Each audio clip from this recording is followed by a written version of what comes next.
یا ایھاالذین آمنوا لا تدخلوا فی بیوت النبی الا یؤذن لکم، خبردار نبی کے گھروں میں بغیر اجازت کے داخل نہ ہونا۔ اللہ بغیر اجازت کے داخل نہیں ہونے دے رہا، یہ دفن ہو گئے۔ معزز سامعین و ناظرین، آپ نے موصوف کی گفتگو سماعت فرمائی۔ موصوف کہہ رہے ہیں قرآن پاک کی آیت کریمہ کا حوالہ پیش کرتے ہوئے کہ نبی پاک صلی اللہ علیہ وسلم کے گھر میں بغیر اجازت کے داخل نہیں ہونا چاہیے، تو حضرت ابو بکر صدیق رضی اللہ تعالیٰ عنہ کس حق سے اس گھر میں دفن ہو گئے؟ دیکھیے، یہ اعتراض موصوف کا بے فہمی کم علمی پر مبنی ہے کہ اگر اس اعتراض کو مان لیا جائے کہ جو موصوف آیت کریمہ پیش کر کے بیان فرما رہے ہیں، تو پھر لازم آئے گا کہ جب نبی پاک صلی اللہ علیہ وسلم کے اس عظیم صحابی حضرت ابو بکر صدیق رضی اللہ تعالیٰ عنہ کو دفن کیا جا رہا تھا، تو اس وقت کسی نے اعتراض کیوں نہیں کیا کہ بغیر اجازت کے گھر میں داخل نہیں ہونا چاہیے؟ پہلا تو یہ علمی جواب آپ کے سامنے کہ بغیر اجازت کے داخل ہونے سے اس وقت منع فرمایا گیا کہ جب نبی پاک صلی اللہ علیہ وسلم سے ملاقات کرنے کے لیے جانا ہوتا یا نبی پاک صلی اللہ علیہ وسلم کھانے کے لیے بلاتے ہیں، تو اس وقت حکم دیا گیا کہ بغیر اجازت کے تم نے گھر میں داخل نہیں ہونا۔ اور موصوف نے اس آیت کریمہ کے پس منظر کو دیکھے بغیر حکم دیکھیے تدفین پر لگا دیا ہے۔ تو اگر تدفین پر یہ حکم لگایا جائے تو پھر آج ہر امتی کو وہاں پر اجازت لے کر حاضری دینی چاہیے۔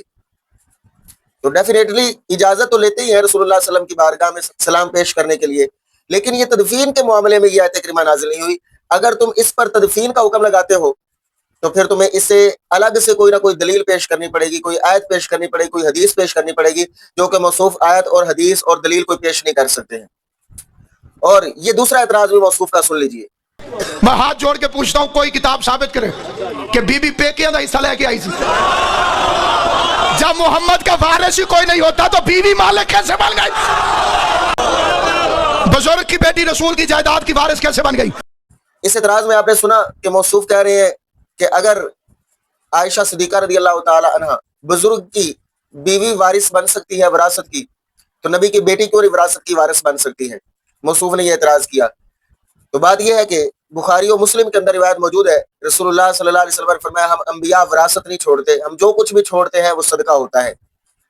اس حدیث سے واضح ہو گیا کہ انبیاء کی وراثت نہیں ہوتی۔ اور جو سیدہ عائشہ صدیقہ رضی اللہ تعالی عنہ اور جو دیگر امہات المومنین رضی اللہ تعالی عنہن جو ان حجروں میں رہ رہی تھی جو رسول اللہ صلی اللہ علیہ وسلم نے ان ازواج مطہرات کو عطا فرمائے ہوئے تھے، وہ وراثت کے حق سے نہیں رہ رہی تھی، وہ تو سکونت کے حق سے رہ رہی تھی جو قرآن نے ان کو سکونت عطا فرمائی ہے۔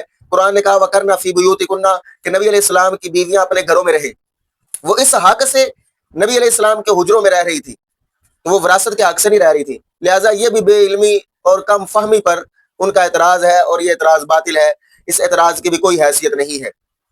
اگر وہ وراثت ثابت کرتے ہیں تو وراثت کے طور پر دلیل پیش کریں، نہ وہ قرآن سے دلیل پیش کریں گے، نہ حدیث سے دلیل پیش کریں گے، اور نہ ہی وہ اپنی کتابوں سے کوئی دلیل پیش کر سکتے ہیں۔ تو یہ اعتراض بے جان اور بے مقصد ہے، بے فائدہ ہے۔